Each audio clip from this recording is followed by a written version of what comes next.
Good evening, dear listener. As the day begins to settle and the world outside softens into twilight, let's drift back to a time and place often painted with broad, energetic strokes, but which, when observed closely, reveals a quieter, more fundamental story. Tonight we begin not with grand philosophies or sweeping empires, but with something far more grounded: the simple, often surprising food served in the dusty, raucous saloons of the American Wild West. Before you fully surrender to the quiet of this moment, perhaps take a breath, dim the lights, and let any lingering thoughts of the day simply float away. If you find comfort in these stories, a gentle tap on the like button or a quiet subscription is always appreciated, and if you feel so inclined, share in the comments where in the world you're settling in from. It's always a quiet pleasure to know who's joining us on these journeys into the past. Now, let the soft hum of your surroundings, perhaps a gentle fan, lull you further as we ease into tonight's tales. When you first stepped through those swinging saloon doors, the immediate impression wasn't the clatter of poker chips or the off-key piano. No, it was undeniably the smell. Forget any romantic notions of sizzling meats and fresh-baked bread. The reality was a potent, almost overwhelming bouquet. Imagine, if you will, a complex blend of unwashed humanity, stale tobacco smoke thick enough to cling to your very soul, the lingering scent of old, spilled beer seeping into damp wood, the earthy aroma of horses that hadn't known a brush in years, and then, if you were fortunate, just the faintest whisper of something cooking in the distant back. Some saloons tried to tame this olfactory assault with thick layers of sawdust on the floor, absorbing the spills and scents, or with pipe smoke so dense it could obscure memories. Others simply embraced it. "You don't come here for the air," the barkeeps would likely grumble, swiping at flies with a cloth that might have seen cleaner days during the Civil War. And yet, somehow, there was always a kitchen. It might have been nothing more than a crude fire pit in a shadowy corner, with a single battered pan bubbling over embers, or perhaps a perpetually grim-faced woman in a soot-stained apron, stirring a mysterious stew with a spoon that looked equally capable of culinary duty or self-defense. But food was being made somewhere, and if you could discern its aroma through the pervasive sweat and whiskey fumes, you were halfway to your dinner. That is, if you could find a space at the splintered tables or the long-worn counter. There were no eager servers, no elegant menus, just a few wobbly chairs and that communal surface where you ate, drank, and perhaps argued, often in rapid succession.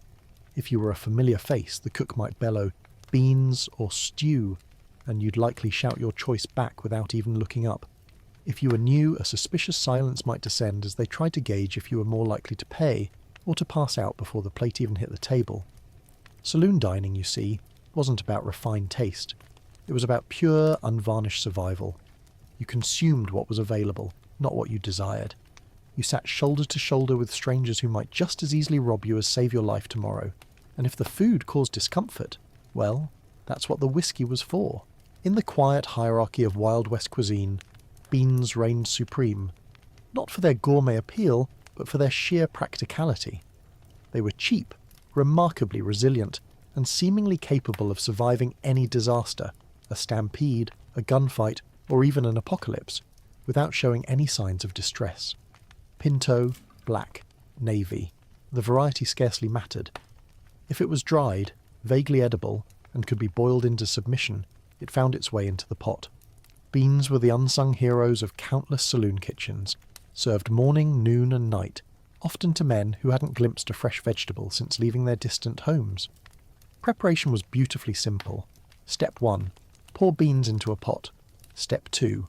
Boil them for hours over a perpetually questionable fire. Step 3. Serve them with a chunk of salt pork, a stale biscuit, and an almost apologetic glance. Some cooks, feeling particularly ambitious, might attempt to elevate them with lard, onions, or even a daring pinch of chili powder. But mostly they didn't bother. Flavour, in the Wild West, was a luxury. Seasoning often amounted to whatever dust drifted in from the open window. Yet, beans were hearty, deeply filling, and wonderfully predictable. 3 qualities that cowboys often valued more than gold itself. They fueled long cattle drives, sustained endless poker nights, and provided something substantial to chew on while awaiting the next piano tune or the inevitable brawl. The only commonly acknowledged drawback was the aftermath, a collective atmospheric shift. One cowboy with beans was tolerable. 10 in a saloon full of them became, by some accounts, a biological event. It's whispered that some bar fights began not with an insult, but with a single, silent, yet profoundly impactful betrayal near the stove. Still, beans were utterly dependable. When the meat ran out, when the chickens vanished, and when the cook's mind had just a few functioning brain cells left from the whiskey fumes, the beans remained, unbothered, unburnt, unchanging. Some even preferred them, as they could be eaten cold, reheated indefinitely, and in a pinch even served as makeshift currency.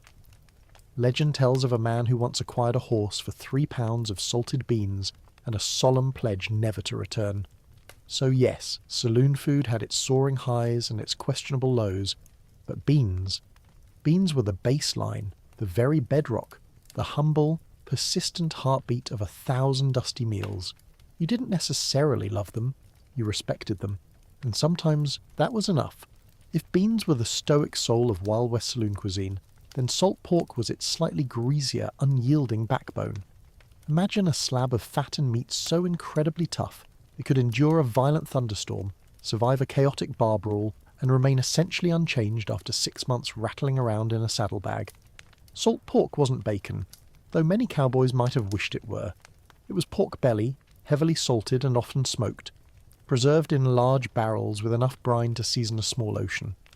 This immense salting kept it from rotting, and it must be said also often kept it from being truly palatable.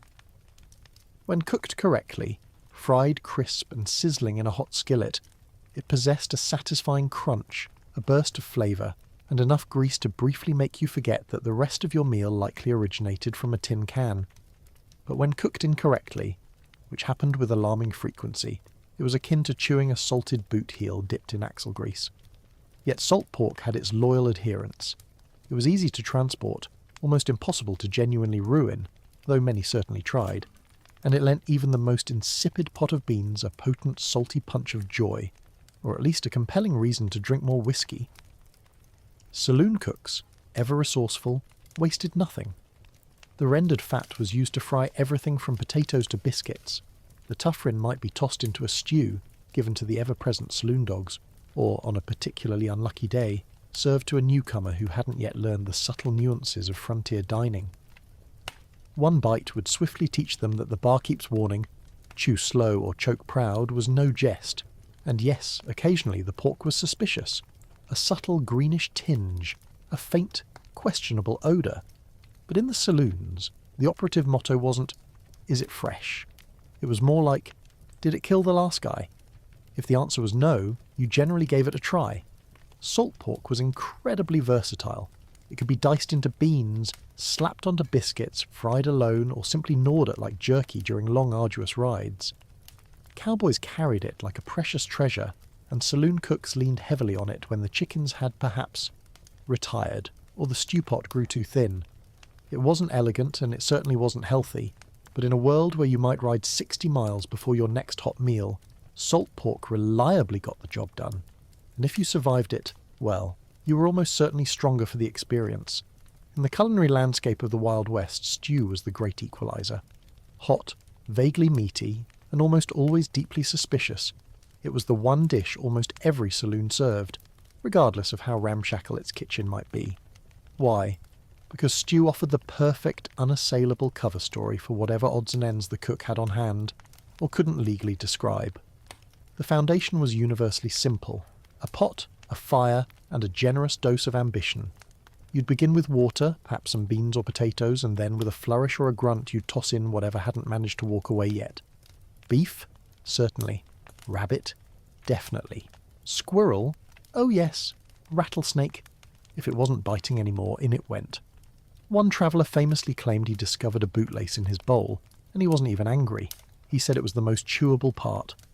The quality of the meat could vary wildly. Some stews featured tender chunks of beef from a local butcher. Others, well, they simply contained meat, the kind you learned not to inquire about. If the cook seemed nervous, and the local dog population had recently and mysteriously decreased, you simply ate around the chewier bits and prayed.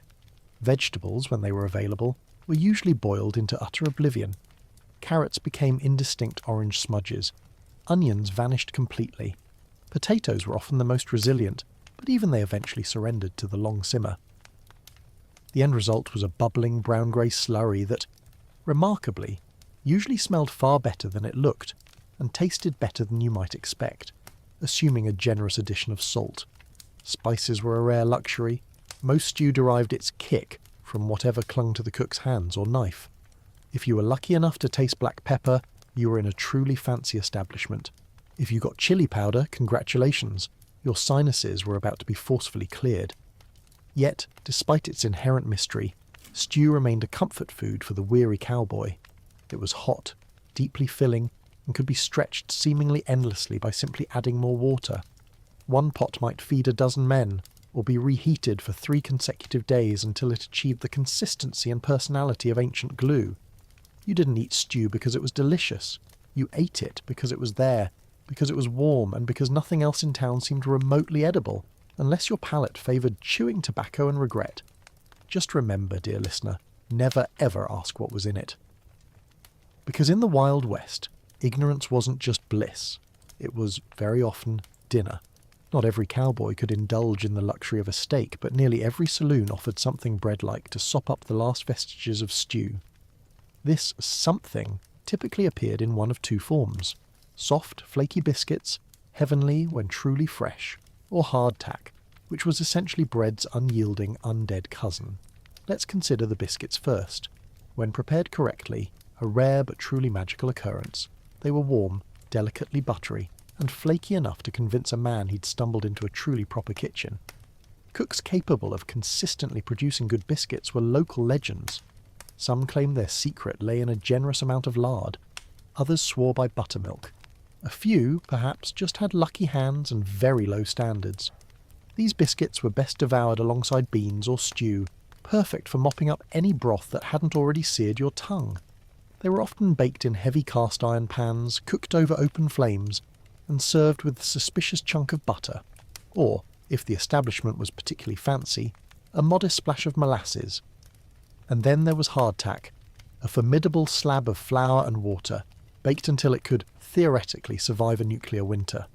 Originally devised for soldiers and sailors, it found its way west due to one simple, undeniable fact. It never went bad. It also barely qualified as food. Consuming hardtack demanded a strategic approach. First, you'd inspect it meticulously for weevils. Not a deal-breaker, mind you, merely an added crunch. Then, you'd soak it in stew, coffee, or even whiskey until it began to soften. This process could take anywhere from 10 minutes to 2 presidential terms.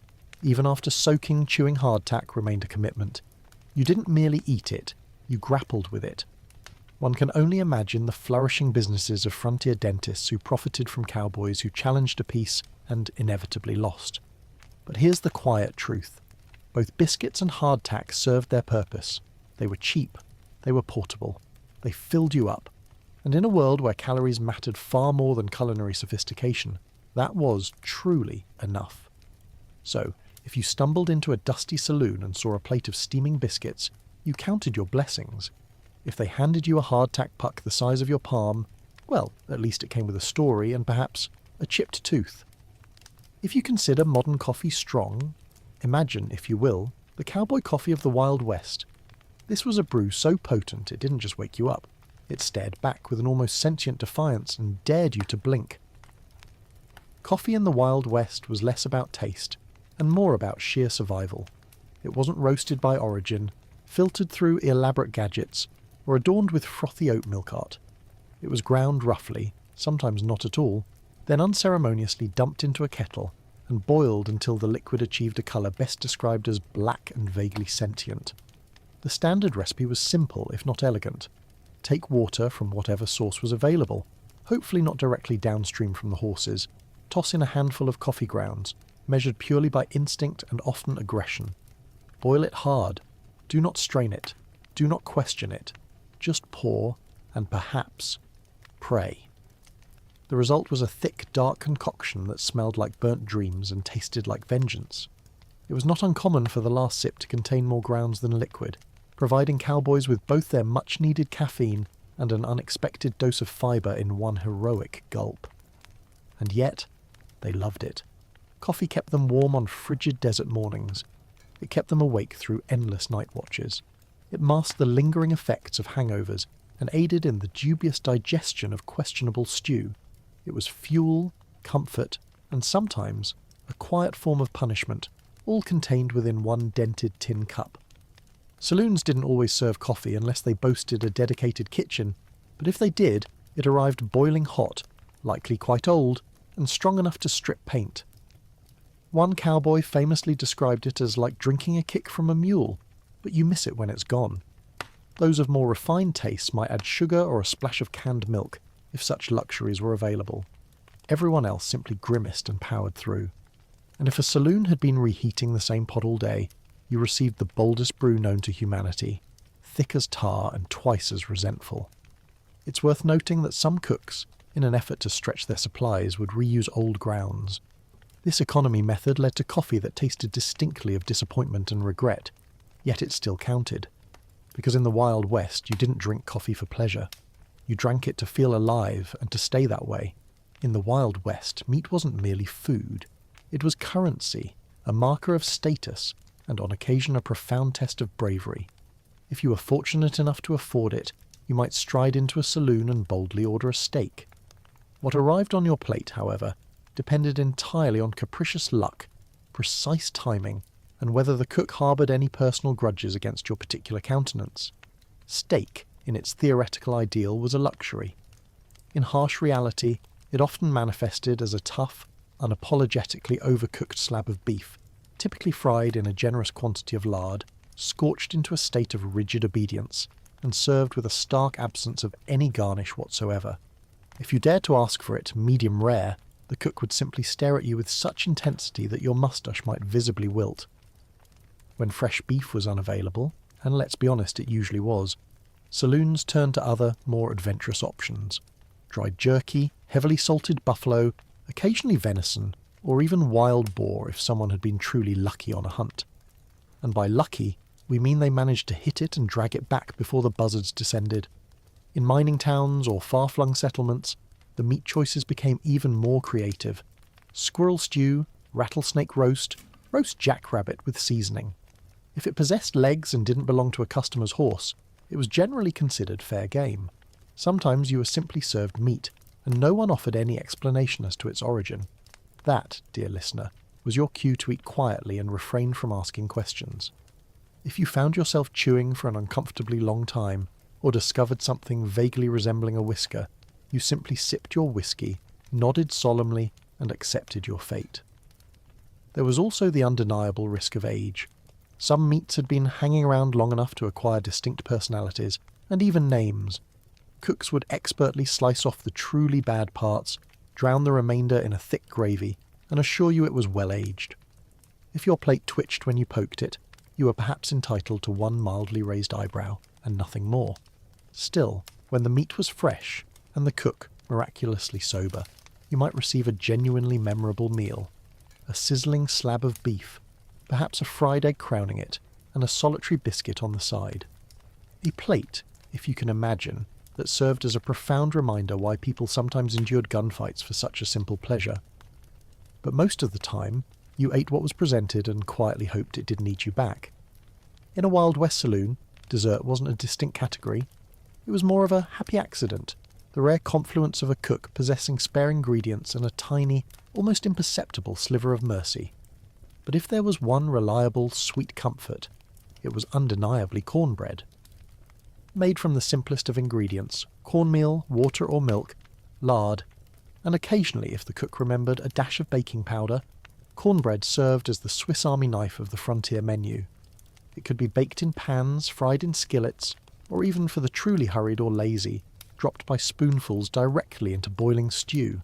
On its own, cornbread was often dry, crumbly, occasionally slightly sweet depending on the maker, and always best served fresh, which meant it was almost never fresh. More often than not, you'd receive a wedge that had been sitting near the stove since sunrise, hardened into a consistency not unlike a miner's conscience. But here, dear listener, is where the true magic unfolded: molasses. This dark, sticky, syrupy miracle, transformed dry cornbread into something just shy of glorious. It was the cowboy's frosting, the outlaw's drizzle, the lonely gambler's last taste of joy before losing everything on a bad hand. Molasses was affordable, kept remarkably well in the harsh heat, and possessed an uncanny ability to mask the sins of even the driest baked goods. If a saloon possessed a barrel of it, you were in luck. If they warmed it before serving, you were, by frontier standards, practically dining at a 5-star establishment. Some cooks ventured a step further, pouring warm molasses directly over skillet-fried cornbread, perhaps tossing in a pinch of salt or spice. It wasn't quite cake, but it certainly felt like it if you'd been chewing jerky and hardtack all week. Cornbread with molasses became the de facto dessert. Quick, cheap, filling, and sweet enough to soothe frayed nerves after a rough ride or a close call in the poker room. No icing, no whipped cream, no frills, just grit, grain, and gooey satisfaction. And for many it was far more than enough, because when your life involved endless cattle drives, relentless dust storms, and the occasional shootout, dessert didn't need to sparkle. It simply needed to remind you that not everything in the West was trying to kill you. If you were fortunate enough to stumble into a saloon before noon, ideally sober and not actively bleeding, you might have been offered eggs and chicken, and if so, you were in the presence of either a miracle or perhaps a cleverly laid trap. Let's start with the eggs. Fresh eggs in the Wild West were, quite literally, gold. Not actual gold, perhaps, but nearly as rare and equally fragile. Chickens were not raised for amusement. They were notoriously cranky, prone to wandering off, and occasionally stolen, eaten by predators, or simply lost. If a saloon had eggs on hand, it meant they either maintained their own small flock, had a surprisingly reliable local supplier, or were involved in a covert smuggling operation from the next town over. What kind of eggs were they? Hopefully chicken, possibly duck, perhaps something entirely different. You learned very quickly not to ask. You simply ordered eggs, and what you received depended entirely on the cook's mood and the egg's indeterminate age. Some were scrambled with aggressive vigour, perhaps to disguise a questionable colour. Others were fried until the yolks had hardened into leather, and if an egg wobbled when it hit your plate, that was an unmistakable sign from the universe to perhaps order whiskey instead.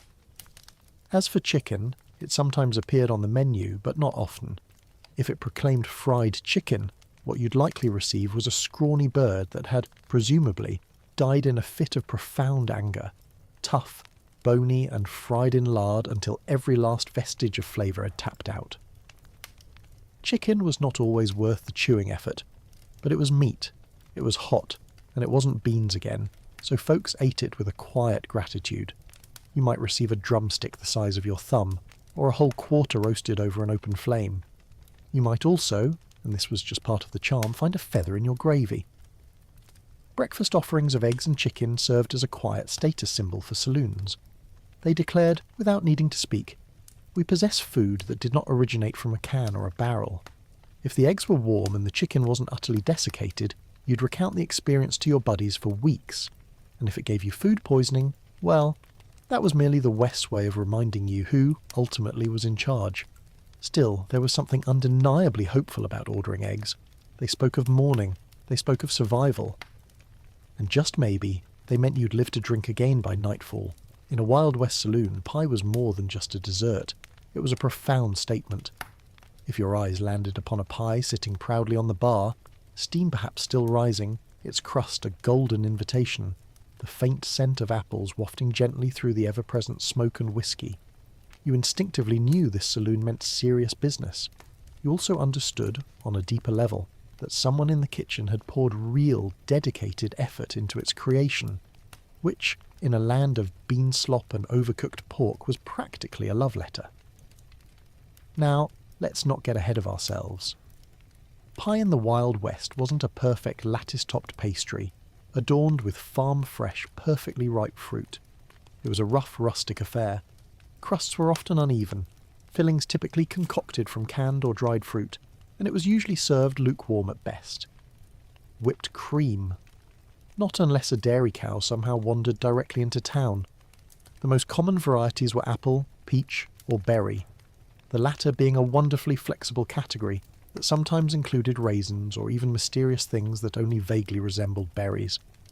If the cook possessed a sweet tooth, you might be treated to a generous dash of cinnamon. If not, you received crust, sugar, and a large dose of optimism. Still, pie was a rare and cherished treat. Most cowboys hadn't seen one since they left the comforts of home, and saloon owners keenly understood that offering pie provided a significant competitive advantage. A truly good slice could lure customers from 2 towns over, and if the pie was warm and flaky, you could rest assured someone would threaten to shoot over the last piece. There are recorded stories, and a few delightfully exaggerated legends, of poker games that descended into gunfire over dessert disputes.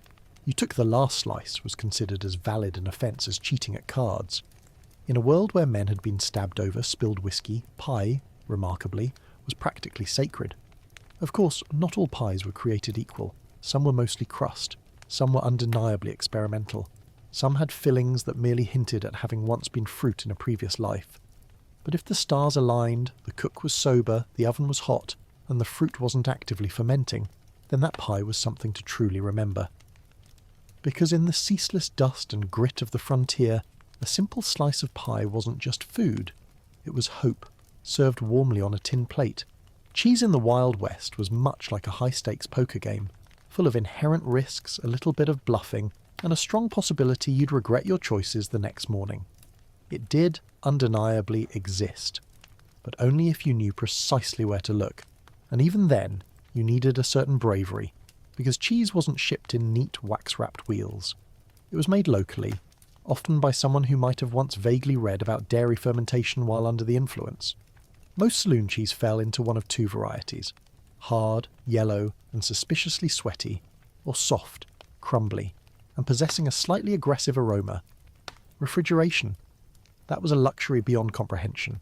So, unless it was a particularly cold month, or the saloon happened to be conveniently located near a natural cave, chances were your cheese had developed a distinct, almost sentient personality.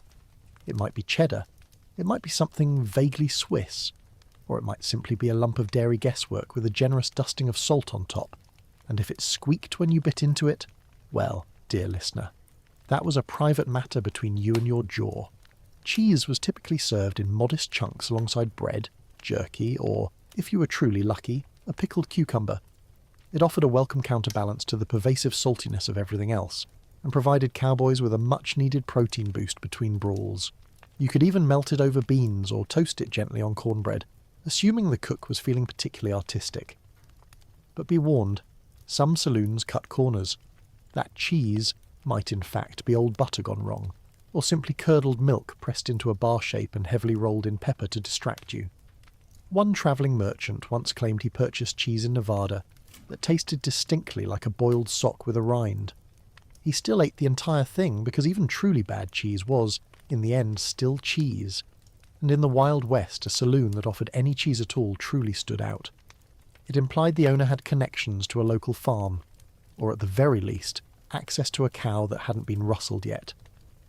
Offering cheese wasn't about refined flavour, it was a subtle flex, a quiet symbol of burgeoning civilization in a place where most people still bathed with sand.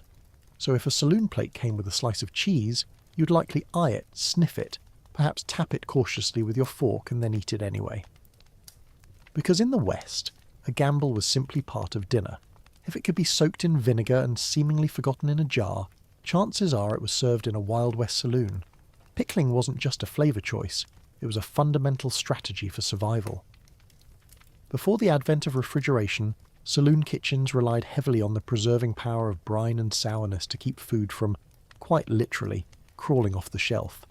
Vegetables, eggs, fruit, even certain meats. Nothing was truly safe from the transformative, preserving embrace of vinegar. And that, dear listener, is how we arrived at pickled everything. Pickled cucumbers were the undeniable classic. Crunchy, sharply tangy, and occasionally a vibrant, almost improbable green. They were served as simple sides, as refreshing chases for harsh whiskey, or simply as something to chew on between bad decisions. If you were fortunate, they were made fresh with garlic and subtle spices. If not, they tasted of regret and rainwater. Pickled eggs were a ubiquitous saloon staple. You'd often see them, looking rather like ghostly eyeballs, floating in cloudy jars behind the bar, usually positioned conveniently near the whiskey bottles. They possessed the texture of sadness, yet some cowboys swore by them. A quick shot of protein, easy to store, and they mostly stayed down. Others, however, swore at them. Pickled onions were particularly common in mining towns, sharp, bracingly tangy, and potent enough to effectively chase off any unwanted conversation. One bite, and you could practically talk downwind of a stampede without fear. Even pickled peaches or pears might make a surprising appearance, when dried fruit was meticulously soaked in a sweet brine to create a dish both confusing and strangely addictive. It wasn't dessert, it wasn't dinner, it was simply wet, vinegary optimism. The true beauty of pickled goods lay in their remarkable shelf life. A saloon could maintain jars for months, sometimes even years, without a hint of spoilage. And in a place where fresh meat went bad faster than a losing poker hand, that resilience was invaluable. But let's be honest, not all pickled items were created equal. Sometimes the jars weren't sealed quite right. Sometimes the cook, in a moment of creative impulse, experimented a little too wildly. And sometimes the pickled things simply stared back at you with an unnerving sentience. There are tales, perhaps exaggerated, of men biting into pickled sausages only to discover unexpected bones, or a label that simply ominously read, "Maybe pork." Still, pickled foods were an indelible part of the Wild West experience. Salty, sour, and strangely satisfying, much like everything else that managed to last out there. You didn't eat them for pleasure. You ate them because they probably wouldn't kill you. When food was scarce, or the kitchen was simply closed, or the stew looked as if it still possessed a faint pulse, cowboys and drifters alike turned to the most dependable item on any saloon menu: whiskey. It was, invariably, always available. It required no preparation whatsoever, and if you consumed enough of it, you mercifully forgot you were hungry, or that you'd just eaten a bowl of squirrel mystery meat. Whiskey in the Wild West was not aged in oak barrels or meticulously curated by connoisseurs. It was rough, raw, and frequently dangerous. Concocted from corn, rye, or whatever the barkeep happened to have lying around, it was distilled in shadowy backrooms, dusty barns, and even improvised bathtubs. The result was a beverage capable of cleaning wounds, stripping paint, and fueling a full-blown fistfight. Some called it rot gut, others chain lightning, and a discerning few simply referred to it as lunch. When the beans were scorched and the bread was mouldy, men quietly drank their calories, one burning shot at a time. Saloon whiskey wasn't just a drink, it was a fundamental survival tool. It helped to numb the relentless pain of trail dust, of heartbreak, of broken ribs, and of that profoundly questionable stew. One shot before a duel, perhaps 2 shots after, and maybe 3 more while you anxiously awaited to see if your bullet wound was truly serious. It was common for saloons to offer whiskey specials, which occasionally included a side of beans or a biscuit, not for flavour, but primarily to keep you upright. Some men even ordered whiskey with a pickled egg floating ominously within it, which, by some frontier logic, somehow counted as both hydration and protein. And of course, whiskey was the ultimate social glue. You bought it to forge new friendships, to initiate arguments, and on occasion to offer a quiet apology after both. You could in fact often gauge a saloon's reputation by how quickly its whiskey could reliably knock a man off his stool. Quality? Best not to inquire. Some whiskey was barely more than thinly coloured moonshine. Additives ranged from tobacco juice to a fiery dash of cayenne pepper. It was meant to burn going down, and if it didn't, you were likely drinking kerosene. Still, no one genuinely complained, because whiskey was warm, blessedly cheap, and refreshingly honest. It was perhaps the only thing on the menu that never lied about what it truly was. And on those long nights when your meal came in a glass with no need for a fork and no judgment, you raised it high and, with a quiet resignation, called it dinner. In any Wild West saloon that dared to serve food, there existed a shadowy, smoke-covered figure whose power rivaled that of the bartender, the sheriff, and even the town preacher combined: the cook. This individual, often unshaven, almost always irritable, was either a life-saving culinary genius or, quite frankly, a gastronomic war criminal. There was truly no discernible middle ground. You would likely never see them smile, but you would undoubtedly remember their cooking for days, either in profound gratitude or in the throes of gastrointestinal trauma. Saloon cooks weren't formally trained chefs. They were typically ex-miners, ex-convicts, or ex-somethings, who simply possessed an innate understanding of how to build a roaring fire and who harboured no fear of questionable meat. Their kitchen was a rudimentary affair, a fire pit, a single, dented stove, and a lone cast-iron pan that had likely not seen soap since the gold rush. And yet, somehow, they managed to feed entire saloons full of hungry, often desperate men. On a truly good day, they might whip up a pot of chili that could bring a man to tears, in a good way. The biscuits would be warm, the beans thoroughly cooked, and the cornbread just sweet enough to evoke a distant, comforting memory of home. But on a bad day, the beans were scorched beyond recognition, the meat was a disturbing shade of grey, and the stew had an unsettling layer of oil that seemed to shift with an independent will even when the pot was still. You didn't complain, you couldn't. Saloon etiquette was absolutely clear. Never, under any circumstances, insult the cook. Because the cook controlled everything: the salt, the grease, the all-important mystery meat ratio. If they liked you, you received the freshest cut.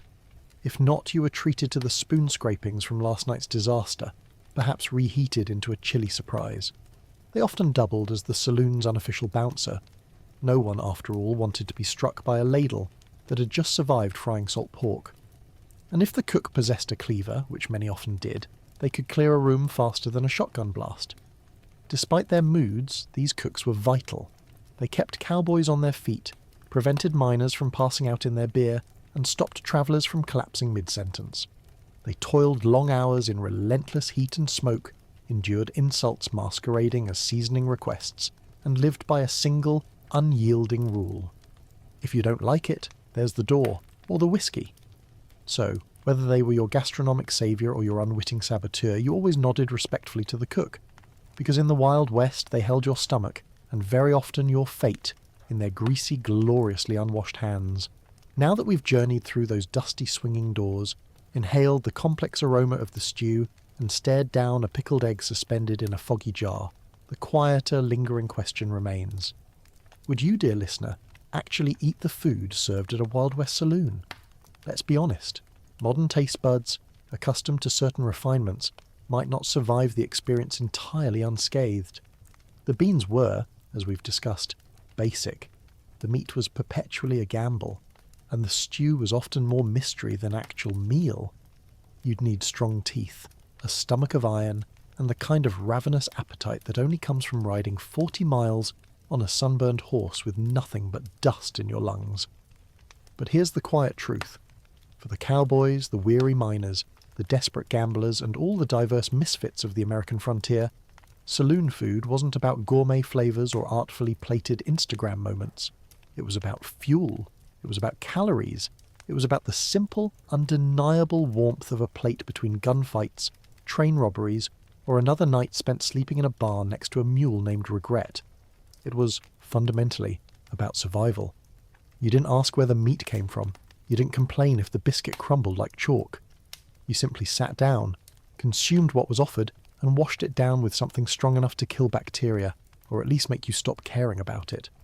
And when, on rare occasions, the food truly was good, when the beans were fresh, the coffee didn't bite back quite so hard, and the cook had, miraculously, spared a little molasses for the cornbread, it felt like a genuine miracle. So would you eat it? If you lived back then, yes, you wouldn't just eat it. You'd be profoundly thankful for it. You'd scrape the bowl clean, wipe the plate with your crust of bread, and perhaps order seconds with coins that still carried the faint scent of dynamite and horse sweat. You'd share a quiet laugh with strangers, perhaps offer a silent curse to the cook, toast with harsh whiskey, and maybe, just maybe, end the night with a rare slice of pie and a story that felt worth telling.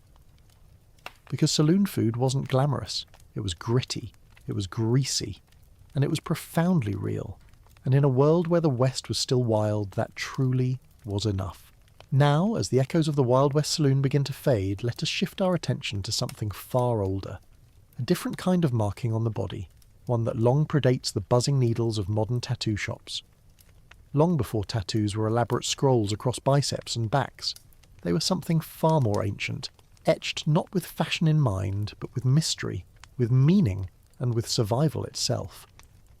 Let's rewind to a time when sprawling cities didn't yet exist, when gods hadn't been given names and humans lived close to the very bone, both in spirit and in skin. Enter the Iceman. Discovered in 1991, astonishingly preserved in a glacier high between Austria and Italy, his mummified body was over 5,000 years old, older than the pyramids, older even than Stonehenge. And yet, across his leathery ancient skin, researchers found something incredibly modern: tattoos. 61 of them, to be precise. They weren't ornamental spirals or stylized animals. Rather, they were dark carbon marks, simple dots and lines running down his spine, behind his knees and around his ankles. And here, dear listener, is where it grows truly fascinating. The locations of Ötzi's tattoos remarkably match known acupuncture points. Was this a primitive form of pain management, an ancient healing technique, or something far more spiritual?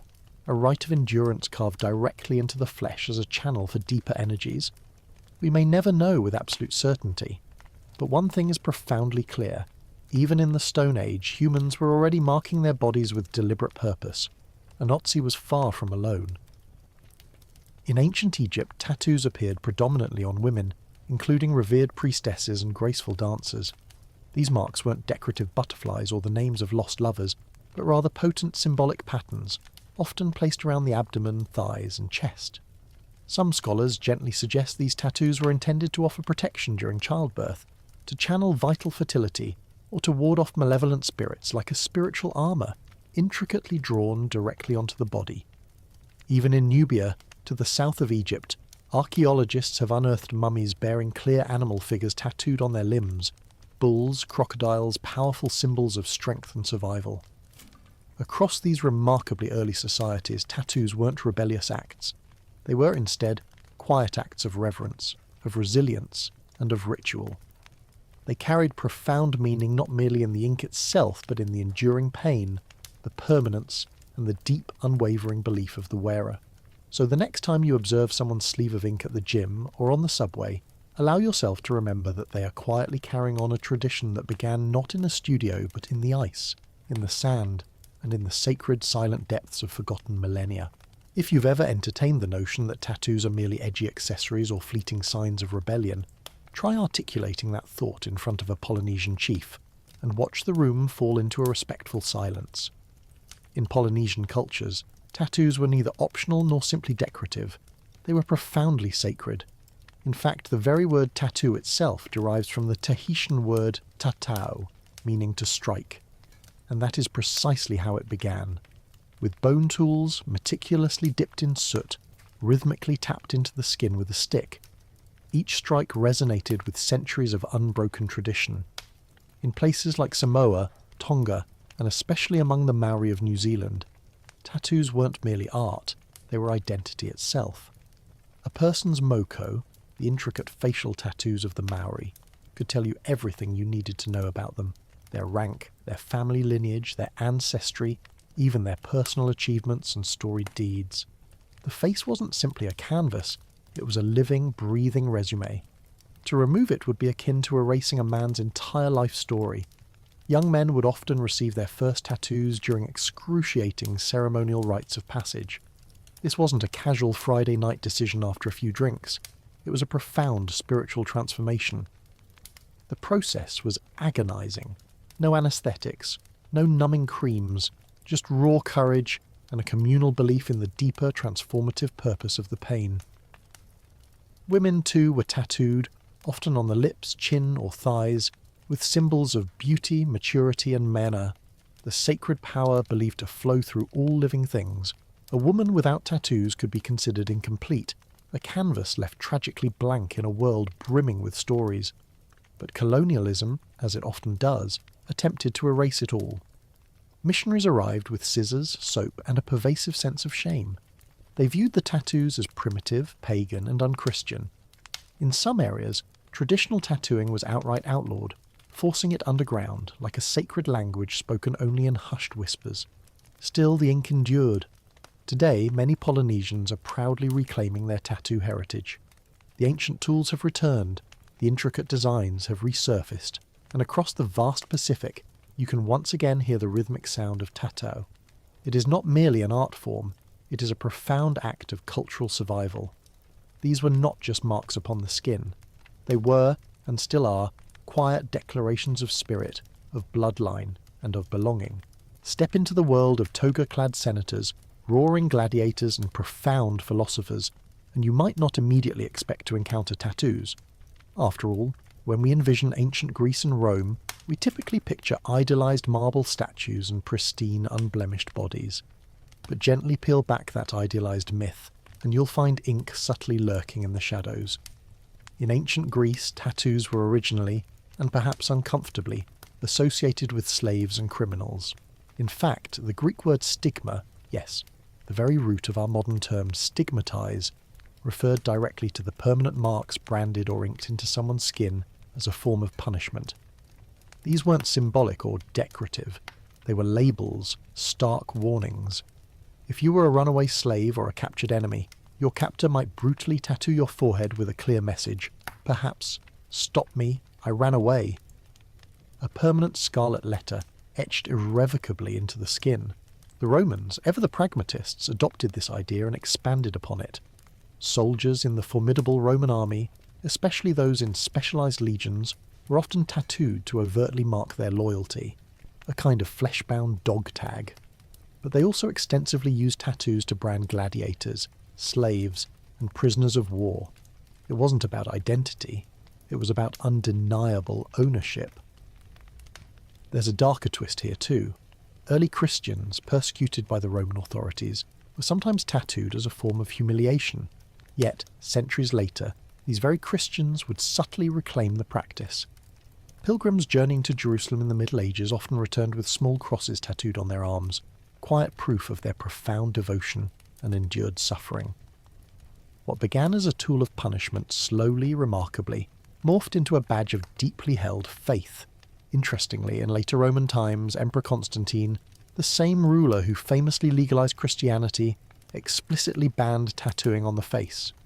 Not perhaps because it was cruel, but because the face, he declared, was made in God's image and should not be defiled. The irony, of course, being that bodies were still considered fair game. Unlike in Polynesia, where tattoos elevated a person's social standing, in the Greco-Roman world they often significantly lowered it. Tattoos marked you as an outsider, a sinner, a slave. But they also undeniably told a story. Not always one you wanted told, but one you carried forever. In these vast empires of law, conquest and spectacle, tattoos weren't about self-expression. They were branding, sometimes quite literally, serving as tools of control, punishment and immense power. And like all marks of oppression, they would in time eventually be reclaimed. While the West, in its early imperial days, often branded its slaves and criminals, the East quietly embarked on a more spiritual symbolic journey with body art, where tattoos could be both sacred protection and a profound social paradox. Let's begin our gentle exploration in India. While India is perhaps more widely known for mehendi, the temporary henna art gracefully applied during weddings and festivals, the country also possesses a rich and enduring history of permanent tattoos. Among ancient tribal communities like the Baiga, Gond and Santhal, tattoos were considered both ornamental and deeply protective. A woman might be tattooed with intricate symbols of fertility, of strength, or of profound religious devotion. These marks weren't applied on a fleeting whim, but as an integral part of a deeply rooted tradition, meticulously passed down from grandmother to granddaughter. These tattoos weren't simply for beauty, they were seen as immutable jewellery for the soul, something no thief could ever steal, and no poverty could ever diminish. Meanwhile, in Japan, the narrative of tattoos became significantly more complicated, a subtle dance between light and shadow. In the very early days, during the Jomon period, tattoos might have held profound spiritual significance, possibly used to mark status or to ward off malevolent spirits. But by the time Japan entered its more structured eras, particularly during the Edo period, tattooing quietly took on an entirely new life. Initially, it became a harsh form of punishment. Criminals were tattooed on the face or arm with indelible marks indicating their crime and region, permanently branding them as untrustworthy. Imagine, if you will, walking into a village where everyone instantly knew your past sins simply by reading your skin. But then, something truly fascinating began to unfold. A vibrant counterculture quietly emerged.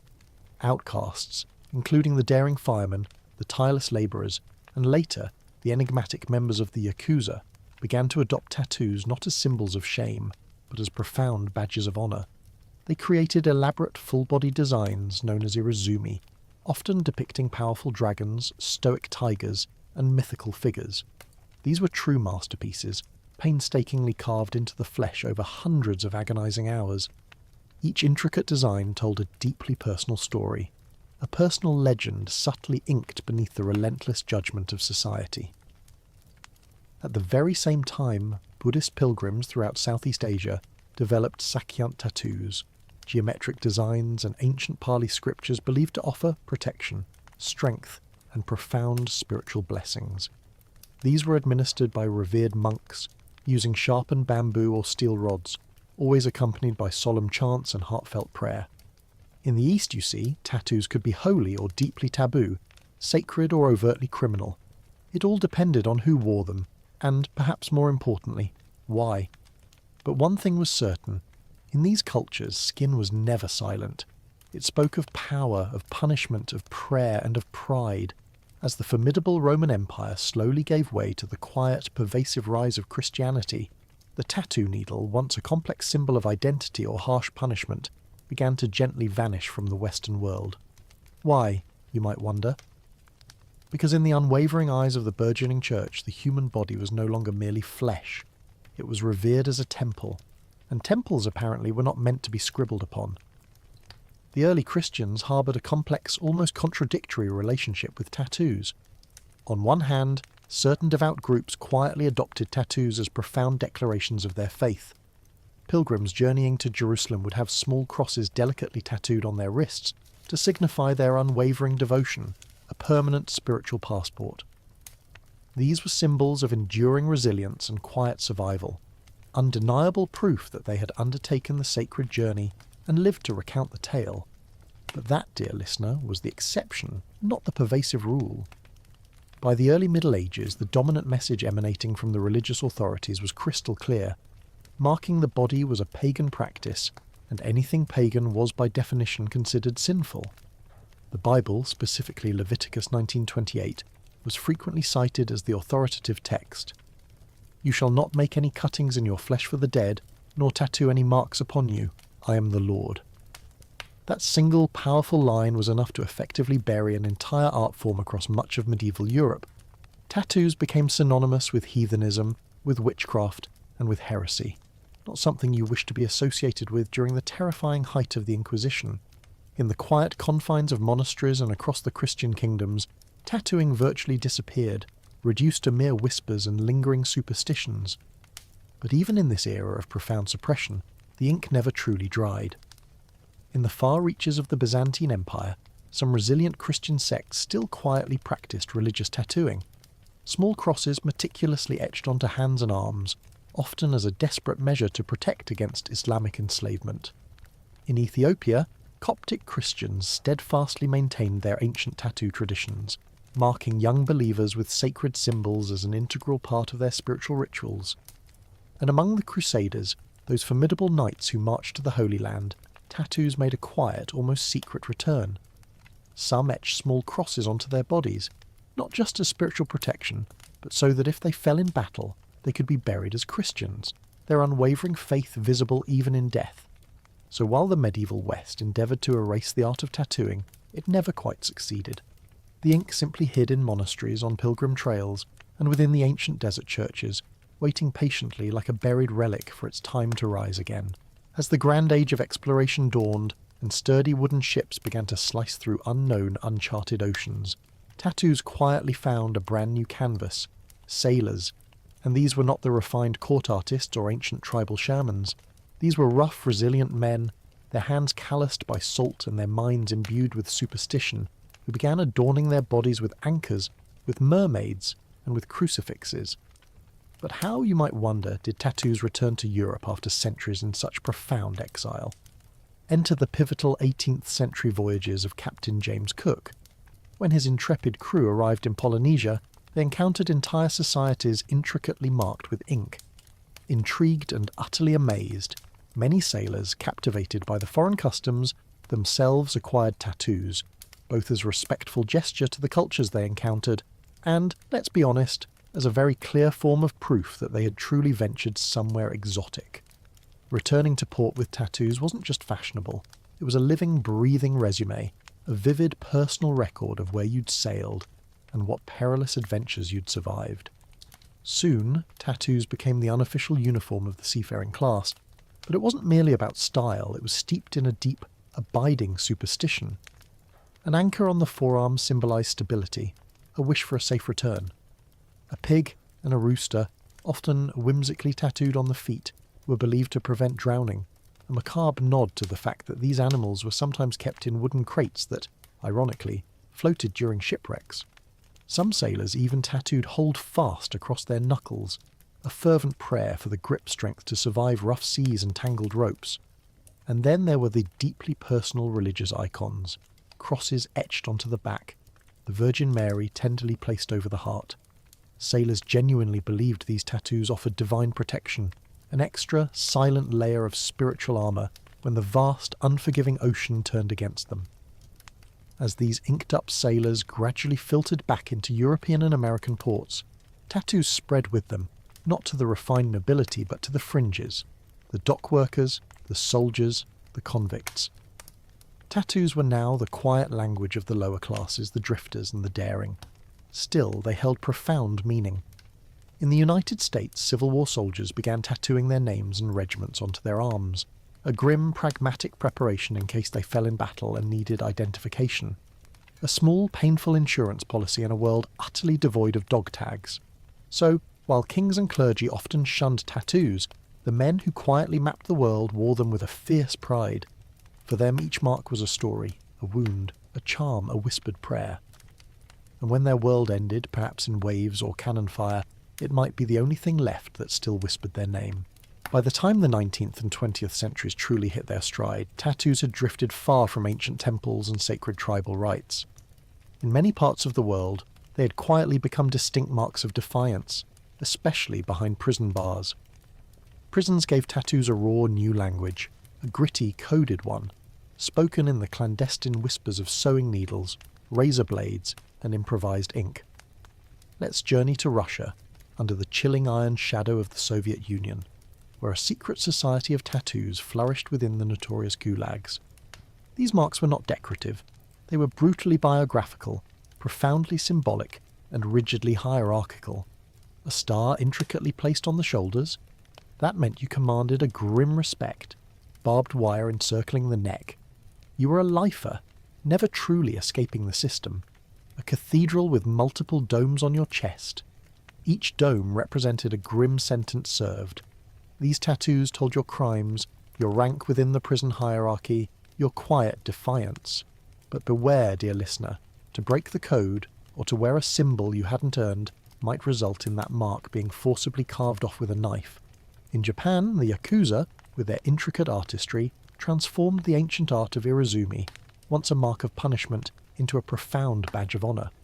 Full-body suits of powerful dragons, resilient koi fish, and stoic samurai warriors covered skin from shoulder to ankle, often meticulously hidden beneath respectable business suits. Getting tattooed was not just an act of rebellion, it was a sacred rite of loyalty. Painful, incredibly expensive, and utterly permanent. In the West, prison tattoos carried their own equally potent meanings. In American jails, a teardrop beneath the eye might grimly signal that you'd committed murder, or, in some cases, lost someone very close. Cobwebs on the elbows could symbolise long sentences endured. Dots on the knuckles, numbers, acronyms, entire identities subtly rewritten in ink, hidden from the guards, but devastatingly clear to anyone fluent in this silent language. These tattoos were often crudely done with smuggled sewing needles, bent paper clips and pens melted into improvised ink. There was no glamour here, only the stark realities of pain and profound symbolism. For many inmates, it was less about art and more about a desperate grasp for identity, proof that you belonged, or a silent, chilling warning that you did not. Outside prison walls, these tattoos carried a heavy stigma. They marked you as dangerous, as untouchable, perhaps beyond redemption. But for the men and women who wore them, the ink was often the only constant, the only part of themselves they truly owned in a system built to strip everything else away. Tattoos in prison were not fashion. They were unmistakably survival. By the time the 20th century hit its full roaring stride, Tattoos had drifted quite far from their origins in sacred temples and coded outlaw rituals. In many parts of the world, they had evolved into distinct marks of mainstream rebellion. If the church once saw tattoos as unequivocal marks of sin, modern society slowly began to view them as symbols of freedom, and occasionally of a very specific, edgy kind of cool. In the early 1900s, you could still catch tattooed performers in vibrant circus sideshows. The tattooed ladies and illustrated men who charged admission to show off their fully inked skin. People gasped. They stared. It was taboo, wrapped in spectacle.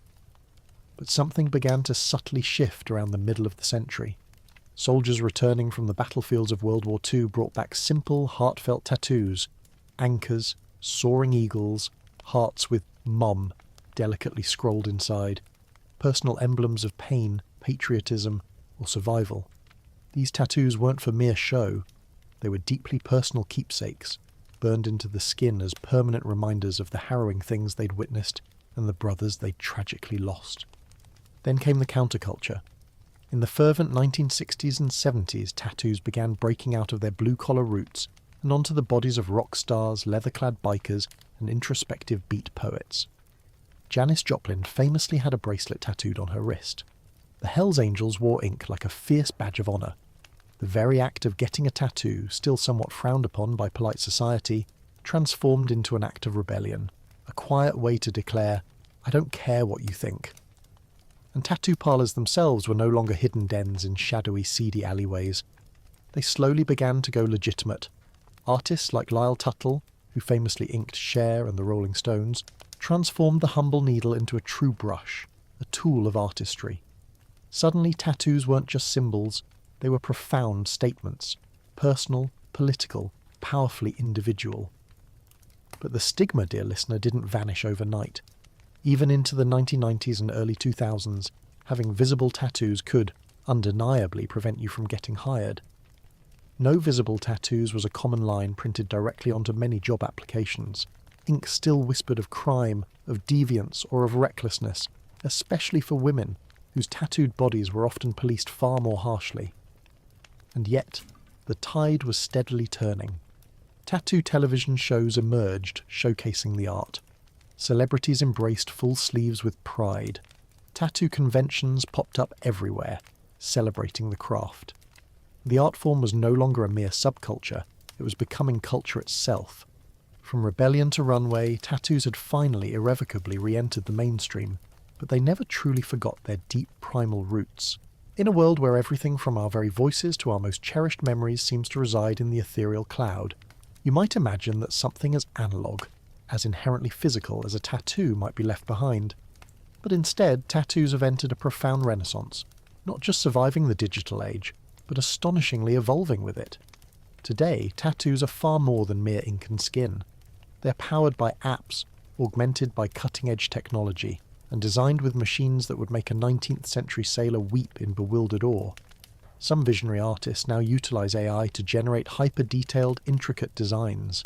Others work with machines that print ink with surgical precision. And then there's the quiet rise of smart tattoos, experimental patches seamlessly embedded with tiny sensors, capable of tracking vital signs, controlling devices, or even lighting up with astonishing LED ink. This is not science fiction, dear listener. It is already being rigorously tested in quiet labs. But even without the high-tech innovations, tattoos are booming.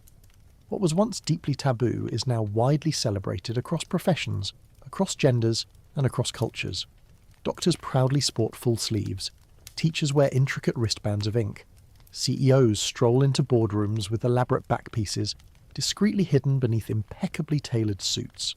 Social media has profoundly democratized the art form. A stunning tattoo created in Seoul can go viral in Seattle. Artists build global audiences overnight, and customers can book a session with the simple tap of a phone. And yet, the profound meaning behind tattoos hasn't disappeared. If anything, it has become even more deeply personal. People now tattoo sound waves of loved ones' voices, the precise coordinates of where they met their partners, intricate portraits of cherished pets, constellations from their child's birth night, quotes in forgotten languages, all etched forever to remember, to heal, to belong. Cultural tattooing is experiencing a powerful resurgence too. Indigenous communities from the frozen Arctic to the sun-drenched Andes are meticulously reviving ancestral designs, reclaiming identity through skin, a walking, breathing act of remembrance. What was once brutally suppressed is now proudly worn. Of course, debates still gently rage. Is it art or merely a fleeting trend? Sacred or superficial? Can you truly own your story if it's filtered through algorithms and ephemeral likes? But perhaps, dear listener, that is the very point. Tattoos have always existed in that beautiful, murky grey area between pain and beauty, between permanence and profound transformation. They are both primal and wonderfully futuristic, a whisper from the deep past and a defiant declaration for tomorrow. And as long as humans crave meaning, memory and the enduring act of mark-making, tattoos will undoubtedly endure. Beneath the surface, ink will always speak, even when words cannot. As the quiet echoes of ink on skin fade, let us turn our gaze to a different kind of safeguarding, one that ensures not identity, but possession. Long before encryption keys and pervasive surveillance cameras became part of our modern lexicon, there was a simpler, more fundamental concern. How do I keep my cherished belongings safe from nosy neighbours, wandering animals and ambitious thieves? As human societies slowly, steadily shifted from nomadic bands to settled civilizations, possessions inevitably accumulated. And with possessions came problems, envy, theft, and the urgent primal need to secure what was valued. The instinct to protect what we value is ancient, fundamental, almost wired into our very being.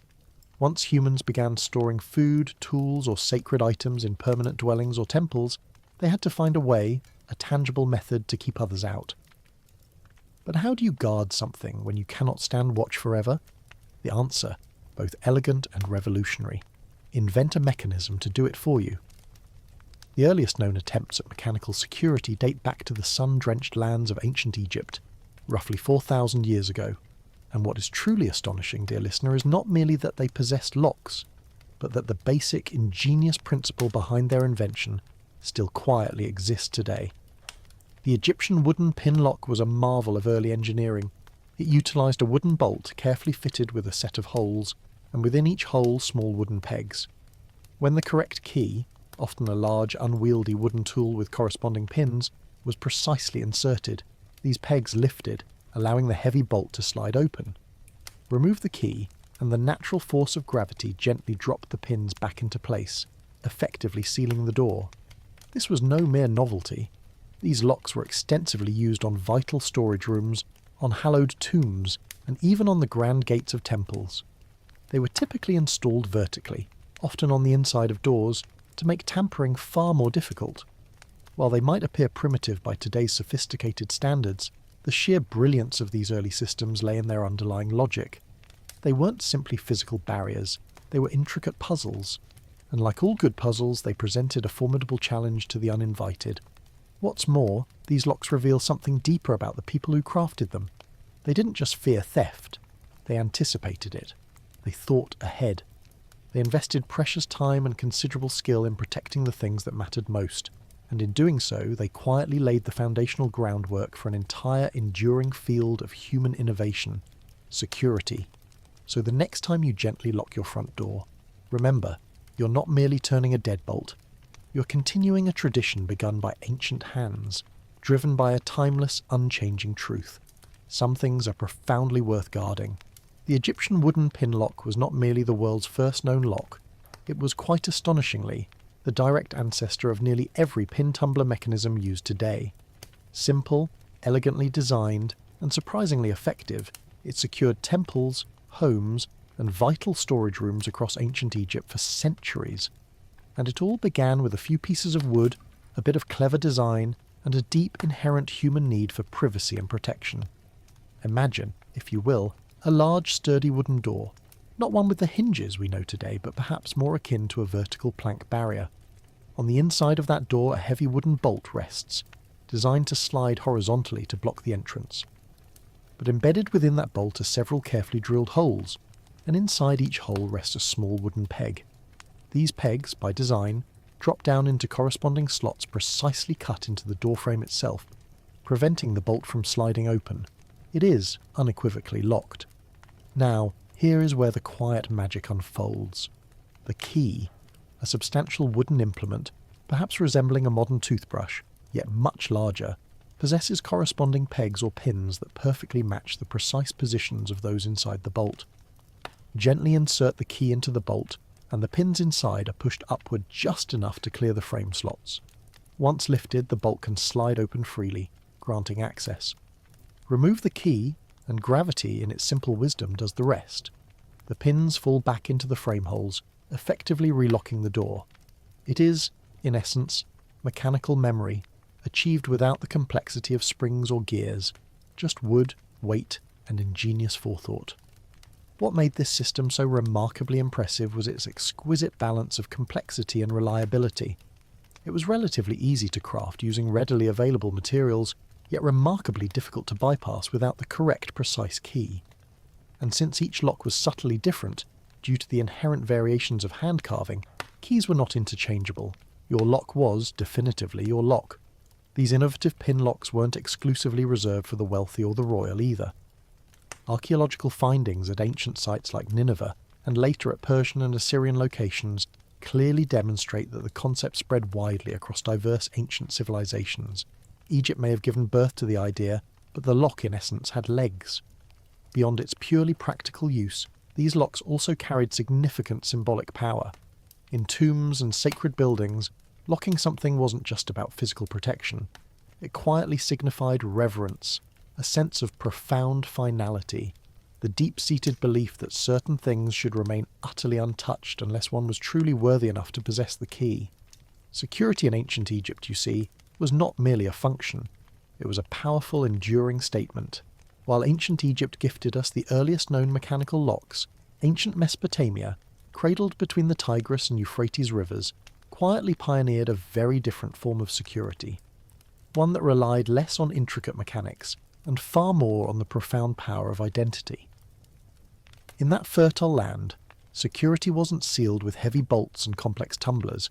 It was pressed into wet clay with symbols, with authority, and with an inherent sense of trust. The industrious people of Mesopotamia, including the Sumerians, Akkadians, Babylonians, and Assyrians, developed a remarkable method of securing goods, not by physically locking them, but by rendering any unauthorized access visibly, undeniably impossible. How, you ask? With cylinder seals. These were small, exquisitely carved stone rollers, meticulously engraved with unique images or distinct inscriptions. These precious seals were then rolled over soft, wet clay, which was used to meticulously close containers, seal important doors, or even authenticate official documents. Think of it, dear listener, as an ancient combination of a signature, a wax seal, and a rudimentary barcode. Once impressed into the clay, the seal left behind a continuous, intricate pattern that could not be easily duplicated. If someone tampered with the seal, opened the container, broke the door latch, or unwrapped the precious tablet, it was immediately, glaringly obvious, the broken clay itself told on them. This approach was both deceptively simple and profoundly insightful. In a world utterly devoid of padlocks or alarms, it ingeniously focused on deterrence through sheer visibility. The seal didn't physically stop you from opening something. It merely told the entire world that you had done so. High-ranking officials, astute merchants, and revered priests all possessed their own uniquely personalized cylinder seals, often passed down through many generations. These seals carried such immense prestige that some individuals were even buried with them, serving as powerful status symbols and perhaps even as tools for navigating the afterlife. But Mesopotamian security wasn't solely about clay. They also meticulously secured temple treasuries and vital granaries using complex rope bindings that could only be removed by cutting, often tied with elaborate knots or further secured with clay seals that would clearly show any tampering. The underlying idea was always the same: make the risk of exposure far more terrifying than the potential reward of theft. This profound concept of security as accountability, of linking access to a person's identity and their social status, would subtly echo for millennia. Even today we log in with usernames, verify with signatures, and often rely more on meticulous records than on physical locks. In ancient Mesopotamia, to protect something wasn't merely to keep it hidden. It was to publicly, unequivocally proclaim who truly held the right to touch it. As the ancient Greek city-states quietly rose in wealth and intricate complexity, so too did their inherent need for personal security. From the bustling treasuries within their grand temples to the coin-filled storerooms of wealthy merchants and the private confines of homes, the Greeks faced the same age-old challenge. How do you keep cherished belongings safe when you cannot always be physically present to guard them? Surprisingly, the Greeks were, it seems, slower than their Egyptian and Mesopotamian neighbours in developing sophisticated mechanical locks.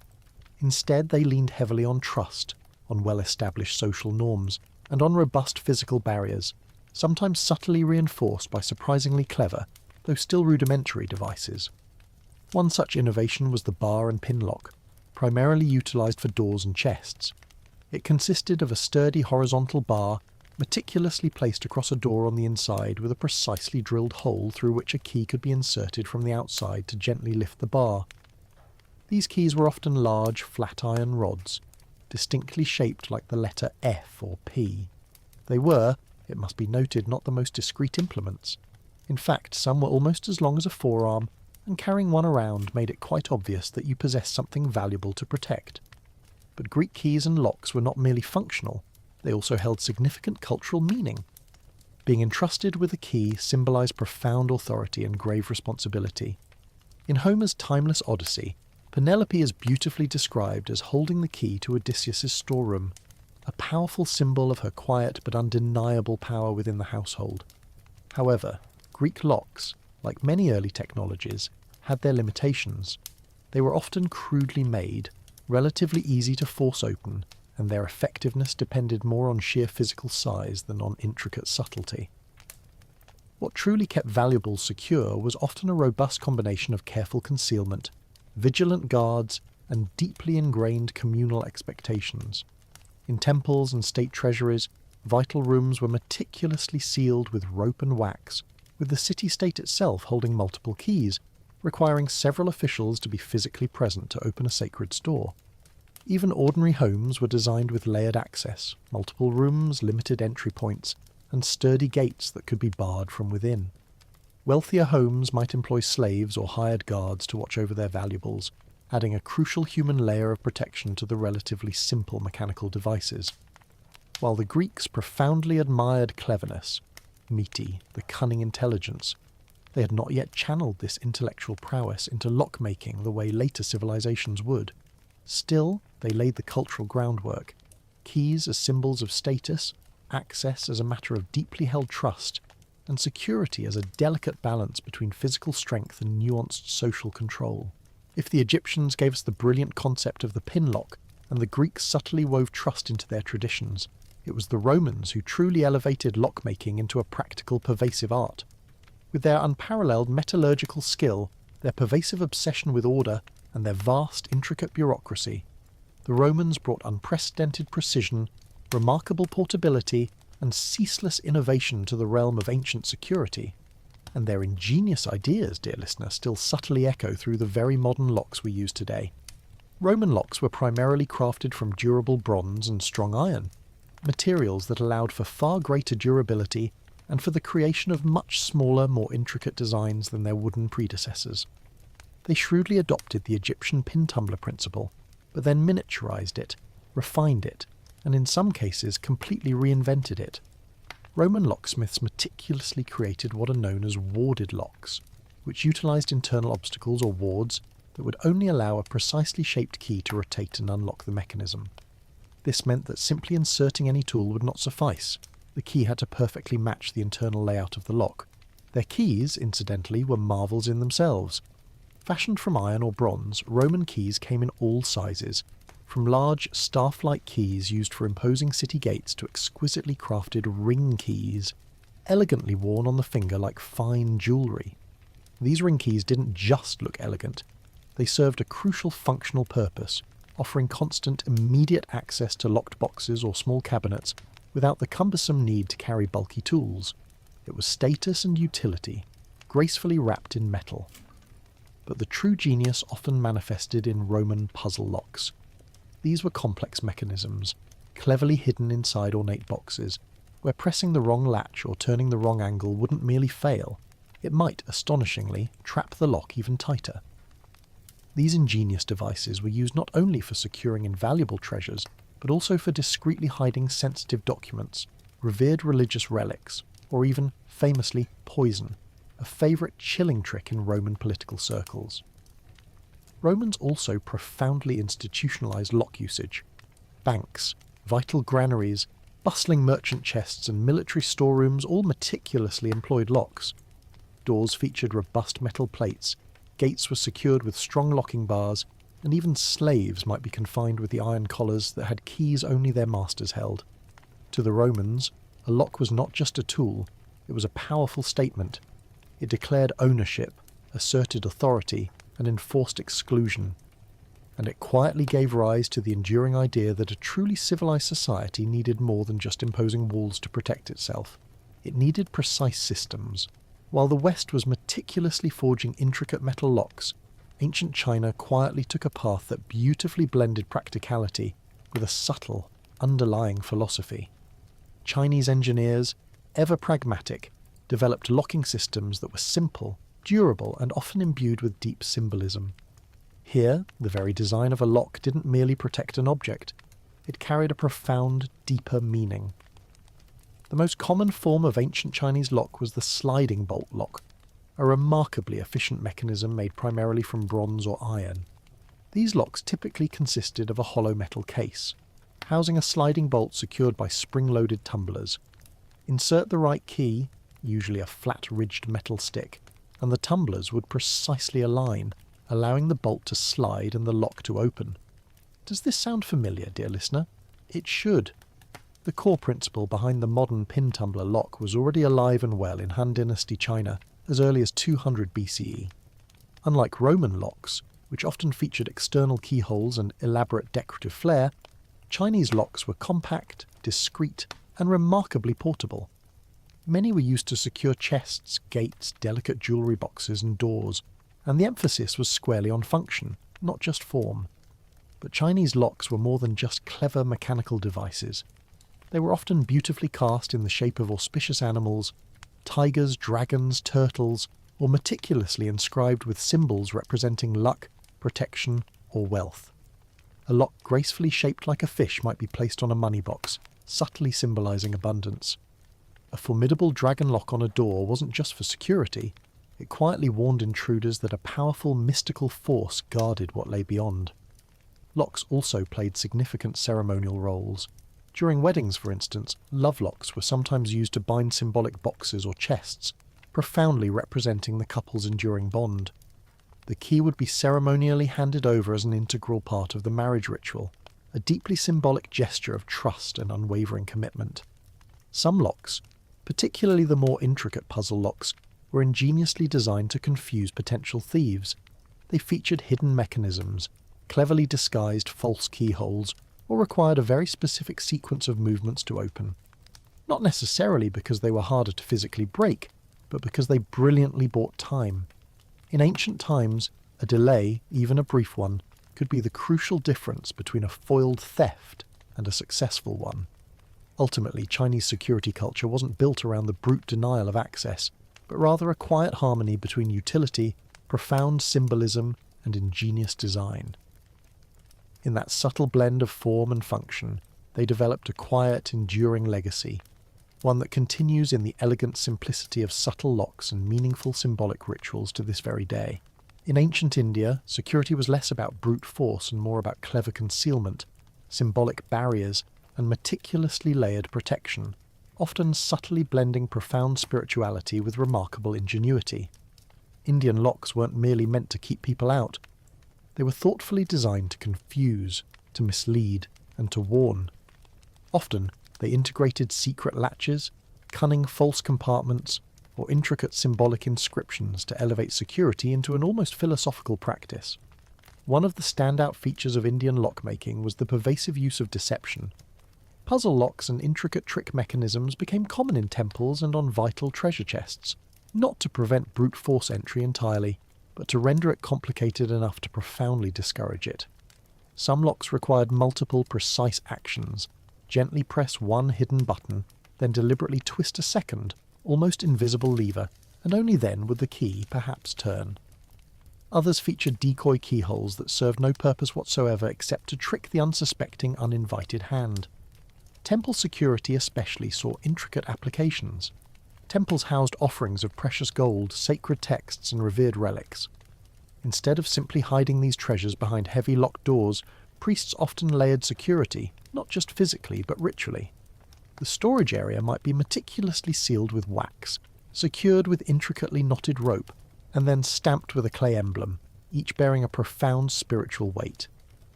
Breaking that seal wasn't merely a crime, it was considered a grave sacrilege. Locks themselves were frequently engraved with powerful religious imagery, majestic elephants, serene lotus flowers, revered deities, and protective mantras. These were not only intended to intimidate the superstitious, but also to subtly imbue the object itself with symbolic armour. To touch such a lock without permission was, in many cases, considered a direct affront to the gods themselves. In Indian royal courts and bustling merchant caravans, small portable locks were widely used to secure scrolls, trade boxes, and private doors. These were often delicately crafted from iron or brass, built to be both light and remarkably durable. Key design was highly individualised, sometimes so unique that a single artisan was responsible for both the lock and its precisely matching key, ensuring absolute security through subtle obscurity. And like elsewhere in Asia, locks sometimes carried profound ceremonial roles. In marriage rituals or inheritance rites, the solemn unlocking of a sealed chest represented not just access to material wealth, but the crucial transfer of trust, of legacy, and of solemn duty. For ancient India, the best lock didn't merely block, it puzzled, it protected, and it whispered, softly but firmly, "Only the rightful may pass." As civilizations expanded and intricate trade routes stretched from the grandeur of Rome to the distant, mysterious lands of China, the inherent need for portable security became urgently paramount. Whether safeguarding precious goods in a bustling merchant's caravan or protecting a general's vital war chest, ancient locks had to evolve beyond merely guarding temples or static doors. They had to travel. In the ancient world, trade was booming. Fine silk moved westward from China. Exotic spices flowed from India. Delicate glassware, intricate textiles, precious coins, and vital scrolls crisscrossed continents. But with this newfound prosperity came inherent risks. Bandits lurked along the long winding roads. Dishonest porters sometimes pilfered goods, and the very nature of long-distance travel meant that valuables often changed hands, frequently without their rightful owner present. The solution: locks that were compact, exceptionally durable, and exceedingly difficult to tamper with. Roman merchants frequently utilized small iron padlocks to secure their chests, their saddlebags, and the heavy doors of their warehouses. These locks featured clever spring-loaded mechanisms and robust ring keys, sturdy enough to resist casual theft, yet light enough for arduous travel. They have been unearthed from the ruins of Britain to the distant sands of Syria, buried in ancient ruins or found rusted shut in forgotten shipwrecks. Their widespread presence speaks volumes about a universal enduring concern, the urgent need to protect mobile wealth.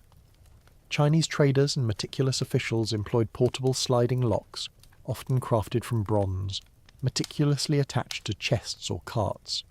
Some were cleverly disguised, appearing merely ornamental or subtly embedded within the box itself, and often featured intricate engraved symbols or distinct inscriptions marking undisputed ownership. If someone broke the lock, it was not only immediately obvious, but it could also be prosecuted as both a serious crime and a profound dishonour. Nomadic peoples across the vast expanse of Central Asia also developed ingenious leather and metal clasp systems, where metal rings and latches could be firmly tied or locked over tent flaps, horse packs, and vital weapon cases. While these systems were perhaps less mechanically complex, they emphasised speed and immediate visibility. A traveller would instantly know if their goods had been disturbed. And on the battlefield, locks were frequently used on critical weapon caches, on vulnerable treasury wagons, and on command tents. In war, controlling access was absolutely crucial, not just to vital resources, but to sensitive information. Precious scrolls and maps were sometimes sealed in locked boxes, often secured with multi-key systems, requiring more than one officer to open them. An early, rudimentary version of two-factor authorization. A Across diverse cultures, one fundamental truth remained consistent. The more mobile the world became, the more ingeniously designed locks had to be. The road brought unparalleled opportunity, but it also brought undeniable risk. And ancient travellers met it, not just with swords, but with keys. When we quietly twist a key in a door today, or lightly tap a code into a sleek lock screen, we rarely pause to consider the thousands of years of quiet ingenuity that lie behind that simple, effortless motion. But every soft click, every satisfying latch, and every invisible password is an integral part of a story that began in the sun-baked dust of ancient Egyptian temples, in the skilled bronze workshops of ancient Rome, and along the silent, winding trade routes that meticulously stitched the ancient world together. The profound legacy of ancient locks is not merely mechanical, it is deeply psychological. These early inventions subtly reflect something profoundly human, our inherent desire to protect, to exclude, to define what is undeniably ours. Whether it was a simple wooden bolt guarding a tomb in Thebes, an elegant ring key gracing a finger in Pompeii, or a complex puzzle lock safeguarding a chest in Chang'an, the core concept remained precisely the same: to create a clear boundary that only the rightful person could cross. And over vast stretches of time, these boundaries evolved into far more than mere physical barriers. They became powerful symbols. A lock on a temple door didn't just secure gold, it quietly preserved the sacred. A seal pressed onto a scroll didn't just hide knowledge, it starkly marked power. Even today we instinctively use locks to mark trust. A locked diary, a cherished wedding chest, a secure vault. The mechanism itself may be vastly more advanced, but the fundamental meaning remains profoundly the same. In many ways, the most remarkable thing about ancient security is how little has truly changed. Modern pin-tumbler locks still beautifully mirror those ingenious Egyptian designs. Today's digital privacy seals, our complex passcodes, and even the intricate layers of blockchain security all echo those ancient ideas of personal access, tamper-proofing, and symbolic control. But there's a gentle philosophical twist too. Ancient locks were never truly foolproof. They could be picked, they could be broken, or they could, with enough cunning, be bypassed, just as modern locks can be today. But their true power lay not just in denying entry, but in unequivocally declaring boundaries. They told the world, "This is mine, you do not have permission," and that psychological line, dear listener, more than any intricate mechanical part, is the very essence of security. From hallowed tombs to bustling trade routes, from sacred temples to humble homes, locks have always been about more than mere theft prevention. They are about control, about identity, about secrecy, and sometimes, profoundly, about survival. So the next time you slide a deadbolt into place, or hear a safe click reassuringly shut, remember you're not just using a tool, you're continuing a story quietly written by kings, by merchants, by warriors, and by priests. Each of them trusting a small piece of technology to gently, steadfastly, hold back the vastness of the world.